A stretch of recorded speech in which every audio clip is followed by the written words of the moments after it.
और मध्य प्रदेश पटवारी संघ का जो मूल वाक्य है, हमारा कोई भी पत्र देखेंगे, लेटर हेड देखेंगे, तो उसमें लिखा रहता है संघे शक्ति कलयुगे। इस मूल वाक्य है, हमारा कोई भी पत्र देखेंगे, लेटर हेड देखेंगे, तो उसमें लिखा रहता है संघे शक्ति कलयुगे। इस एक लाइन को अगर आप याद कर लेंगे तो आप भी मजबूत हो जाएंगे। और ध्यान रखिए कि संगठन में ही शक्ति है। आपने कीमत की बात की होगी तो केले आपने देखे होंगे, अलग अलग भी बिकते हैं, वो सस्ते बिकते हैं, लेकिन जो गुच्छे में रहता है वो महंगा बिकता है। आपको अगर महंगे बिकना है तो संगठन में रहना चाहिए। हमने अपने नीचे कोटवार संघ भी हमारा पहले 4-5 भागों में बटा हुआ था।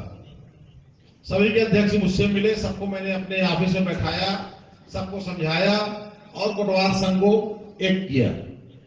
आज कोटवार संघ एक है, भले वो 5 है, पर जब कोई बात होती है सारे आ जाते हैं साथ। बहुत बहुत तालियों से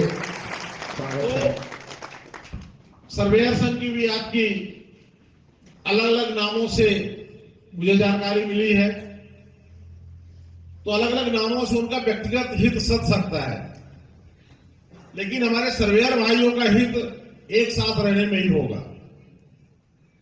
तो मेरा अनुरोध है, बताइएगा, मैं भी उनसे बात करूंगा, आप लोग भी बात करो, सारे लोग मिलकर एक झंडे तले अगर आ जाएंगे तो आपकी संख्या कम से कम 40 से 50 हजार हो जाएगी। तो कम से कम ये खाली कुर्सियां नहीं दिखेंगी। और इसके लिए सबको एक साथ बैठना पड़ेगा। संगठन की ताकत होती है आपस में बैठने से। जब आप आपस में बैठेंगे तब अपने से लड़ाई कर सकेंगे। आपको अपने से मजबूत से लड़ना है, कमजोर से नहीं लड़ना है। तो निश्चित रूप से इसके लिए सबसे बड़ी जरूरत है कि आप संगठन, जैसा कि वीरेंद्र ने मुझे बताया कि एक सहायक पटवारी संघ किसी ने बना लिया है, उसके लिए पटवारी संघ से अनुमति भी लेनी चाहिए। अगर आपने नहीं ली है तो गलत किया है। तो ऐसे सभी लोगों को मिलकर जिस नाम से आपका डिजिग्नेशन है, जो आप कहलाते हो, आपने लोकल यूथ बनाया है, अच्छा है, क्योंकि लोकल यूथ के नाम से ही आप जाने जाते हो। हम सब पटवारी के नाम से जाने जाते हैं, इसलिए हमने मध्य प्रदेश पटवारी संघ बनाया है। तो इन चीजों का ध्यान रख के और आपस में प्रयास करिए। इसमें हमारा जहां भी सहयोग लगे वहां हम सहयोग करेंगे। दूसरी चीज, आपका मानदेय बहुत कम है।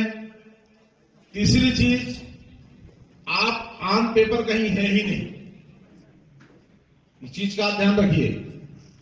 आप अपने सजीव होने की कि हम कर्मचारी हैं शासन की सिद्ध करने के लिए आपके पास कुछ नहीं है।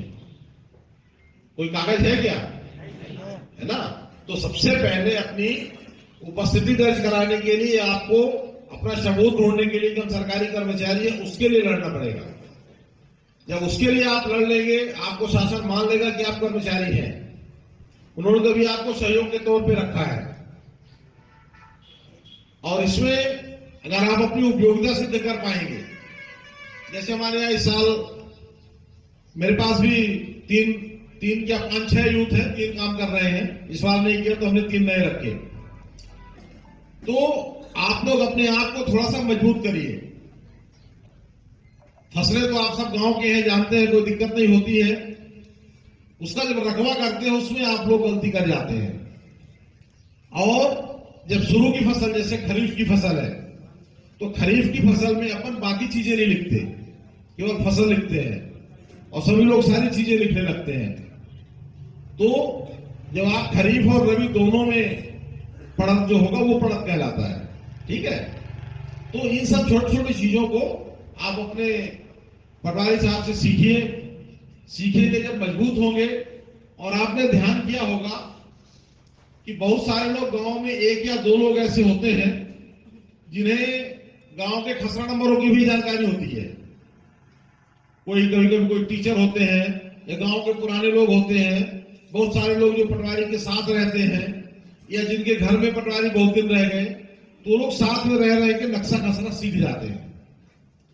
तो आपने देखा होगा उनकी गांव में थोड़ी ज्यादा इज्जत होती है। गलत कह रहा हूं तो बताइए। आपके गांव में तो आप अगर नक्शा खसरा सीख लेंगे तो आप सर्वेयर पद पर रहें चाहे नहीं रहें, पर आपकी एक इज्जत होगी और दूसरी आपकी जमीन लेने की कोई कोशिश नहीं करेगा। तो सीखना बहुत अच्छी बात है। अगर आप सीख लेते हैं धीरे धीरे साथ में रह के। और हमने एक प्रस्ताव वीरेंद्र को बताया था, अभी हमारी मंत्री जी की यहाँ मीटिंग थी जिससे भी मैंने चर्चा की है कि इसमें सर्वेयर का जो काम है, जो इनकी स्थिति है, मुझे ऐसा लगता है कि ये जब तक खेत का कोऑर्डिनेट समझते हैं? कोऑर्डिनेट नहीं समझते। कोऑर्डिनेट वो है जो आपका हर साल बदल जाता है। कभी आपकी गिरदावरी बीच खेत से होती है, कभी एक कोने से होती है, कभी तीसरे कोने से होती है। तो उसका जो अक्षांश देशांतर होता है उसको कोऑर्डिनेट बोलते हैं इंग्लिश में। अक्षांश देशांतर उसमें लिखा रहता है, उसी को वो अलग अलग कर रहे हैं। एक्चुअल में वो चाह रहे हैं कि खेत के चारों कोनों का और सेंटर का कोऑर्डिनेट हम ले लें। जैसे कोऑर्डिनेट और फोटो की संख्या हो जाएगी वैसे ही आपका काम बंद हो जाएगा, तो आपकी उपयोगिता खत्म हो जाएगी। तो अपनी उपयोगिता बनाए रखने के लिए अपन समय रहते सभी लोग एक खोले और अपन ऐसी मांग करें कि इसकी कोई शैक्षणिक योग्यता निश्चित हो जाए। जो पढ़े लिखे लोग हैं, हम लोग भी बहुत दिन से कह रहे हैं कि भाई एक हम लोगों को रोजगार सहायक की तरह सहायक पटवारी दे दो, तो उसमें आपको नामित कर लिया जाए। तो आप इन चीजों में ही अभी आपको एक स्टेप जाना पड़ेगा संविदा कर्मचारी में। जब आप संविदा कर्मचारी बन जाएंगे तब आप फिर आगे रेगुलर कर्मचारी बन पाएंगे बिना किसी परीक्षा के। तो स्टेप बाय स्टेप अपने को चलना पड़ेगा। सबसे पहले तो हमें शासन से यह मनवाना है कि हम कर्मचारी हैं।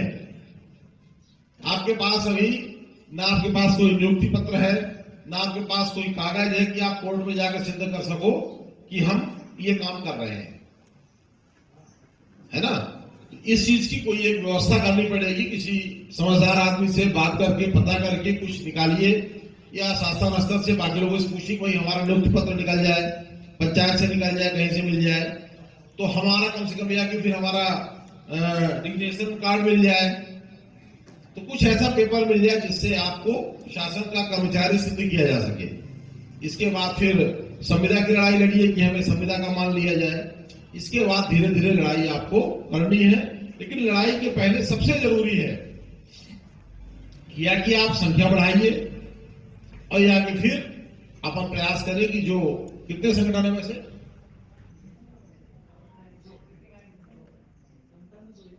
संगठन 2 है ना। हाँ, तो जो 10-20 लोग हैं ऐसे तो उनको करके और सबको एक करिए, अपने संगठन को जिला से तहसील इस तरह से धीरे धीरे करके बढ़ाइए। और सामने वाले क्या जो होते हमारे यहाँ भी हैं, चुनाव जो हारे तो अलग बना लेते हैं, तो ऐसे लोगों की बकत नहीं होती।